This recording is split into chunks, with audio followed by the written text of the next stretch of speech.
Guys welcome to our YouTube channel Aditya arts classes में आप सभी का स्वागत है। आज हम आप लोगों के लिए काफ़ी इंपॉर्टेंट वीडियो लेकर के आया हूं, यानी कि इतिहास, हिस्ट्री, इतिहास। सबसे पहले मैं आपको बता देता हूं कि आप इस वीडियो में क्या क्या जानने वाले हैं, क्या क्या पढ़ने वाले हैं। सबसे पहले इतिहास किसे कहते हैं, इतिहास का अर्थ क्या होता है, इतिहास किन शब्दों के मेल से बना है, इतिहास का जनक कौन है, भारत इतिहास का जनक कौन है, इतिहास का परिभाषा क्या होता है और ये इतिहास आया कहां से।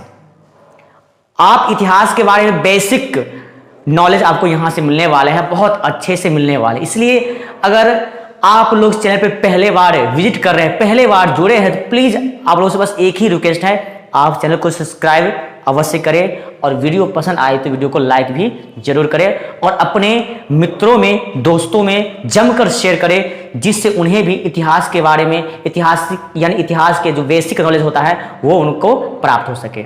चलिए अब हम वीडियो को शुरू करते हैं।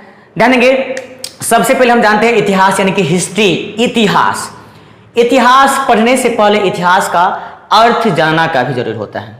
आप इतिहास पढ़ने के लिए जाते हैं और आपको इतिहास का मतलब क्या होता है, इतिहास का अर्थ क्या होता है, वो आपको पता नहीं होता है। इसलिए आज इस वीडियो में आप वो जानेंगे जो इतिहास का अर्थ क्या होता है। देखिए इतिहास शब्द जो है, इतिहास शब्द की व्युत्पत्ति यानी कि इतिहास शब्द की उत्पत्ति संस्कृत के 3 शब्द, यानी इतिहास शब्द की जो उत्पत्ति हुआ संस्कृत के 3 शब्दों से इतिहास की उत्पत्ति हुई है।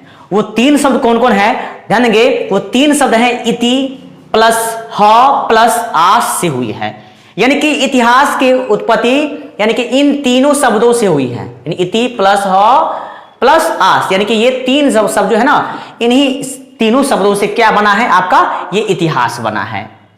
अब कहिएगा सर इसका अर्थ क्या होता है, इति का अर्थ, ह का और आस का।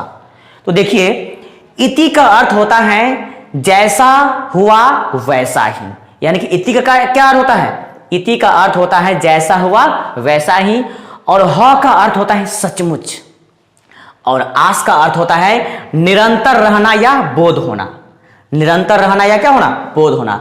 अब समझिए ये कैसे होता है। जैसे कहते हैं इतिहास का अर्थ क्या है, जैसा हुआ वैसा ही। एक उदाहरण देकर के हम आपको बताते हैं। देखिए आज से मान के चलिए 4000 से लेकर 5000 वर्ष पहले सिंधु घाटी सभ्यता था, हड़प्पा सभ्यता था, और यानी कि उसी सभ्यता के आधार पर है कि नहीं, यानी कि एक फिल्म का निर्माण किया गया। तो जैसा था वो सभ्यता वैसा ही मोहनजोदाड़ो फिल्म का निर्माण किया गया। तो जैसा था वैसा ही क्या, या हमारे देश को आजाद करवाने में काफी कुछ किया था, तो कालक्रम के अनुसार उन्होंने किया था, समय के अनुसार। तो सब कुछ यानी कि सचमुच जैसा हुआ था वैसा ही इतिहास, कोई भी फिल्म बनता है, कुछ भी बनता है तो काल कर्म के अनुसार यानी कि व्यवस्थित तरीका से है नहीं हमारे सामने में प्रदर्शित किया जाता है। तो है ना, जैसा हुआ वैसा ही, और हाँ सचमुच, यानी इतिहास कभी झूठा नहीं होता है, एकदम सही होता है।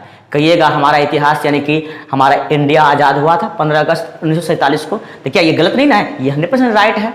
क्या हमारे देश यानी कि इंडिया से एक दिन पहले पाकिस्तान आजाद हुआ था, यानी कि 14 अगस्त 1947 को, वो क्या है, सही है ना, सचमुच है। तो क्या हुआ, सचमुच। और आज का अर्थ होता है निरंतर रहना या बोध होना, यानी कि इतिहास जो है रोज बनता है, रोज टूटता है, इतिहास नया नया बनते रहता है, निरंतर बनते रहता है। मान के चलिए 1983 में भी हमारा देश वर्ल्ड कप जीता था, वो भी इतिहास था। 2007 में 2020 वर्ल्ड कप हुआ, वो भी इतिहास बन गया। क्या इसके साथ साथ बहुत सारे ऐसे महामारी आती हैं, वो भी एक इतिहास बन जाता है। या 2011 में वर्ल्ड कप हुआ, वो भी इतिहास बन गया। कोई घटना घटित होती है, वो भी इतिहास बन गया। यानी कि इतिहास जो है निरंतर नित्य दिन बनते जाता है। आने वाले समय में भी कुछ ना कुछ ऐसे घटनाएं घटित होगी, वो भी इतिहास बन जाएगा। फिर आगे वर्ल्ड कप होगा, जीतेंगे या हार जाएंगे, वो भी इतिहास बन जाएगा। यानी कि इतिहास जो है ना निरंतर बनते रहता है। ठीक है, ये हो गया आपका। इसके बाद हम जानेंगे ग्रीस के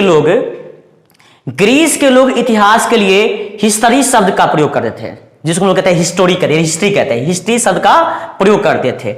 और हिस्ट्री का अर्थ जानेंगे, हिस्ट्री का जो शाब्दिक अर्थ होता है बुनना, क्या करना। जानेंगे इतिहास जो है ज्ञान की एक ऐसी शाखा है जिसके अंतर्गत हम मानव जाति से संबंधित पिछली घटनाओं का अध्ययन करते हैं उसे ही इतिहास कहते हैं। ठीक है, एक बार और जान लीजिए, यानी इतिहास ज्ञान की ऐसी शाखा है जिसके अंतर्गत हम मानव जाति से संबंधित, मानव जाति यानी कि मानव जाति से संबंधित पिछली घटनाओं का अध्ययन करते हैं, उसे इतिहास कहते हैं। जैसे मान चलिए सिंधु घाटी सभ्यता, तो पिछली यानी कि पहले वो लोग कैसे रहते थे उसके बारे में हम लोग अध्ययन करते हैं, जानते हैं, है नहीं, वो भी क्या है, इतिहास है ना, क्या है, इतिहास है। ठीक है, वीडियो को हम यहीं समाप्त करते हैं और आपको आगे बताएंगे अगले पार्ट में इतिहास कितने भागों में है, भारतीय इतिहास कितने भागों में है, सब कुछ आपको इस चैनल के माध्यम से जानने को मिलेंगे। इसलिए आप लोग चैनल पर बने रहे। Thank you for watching.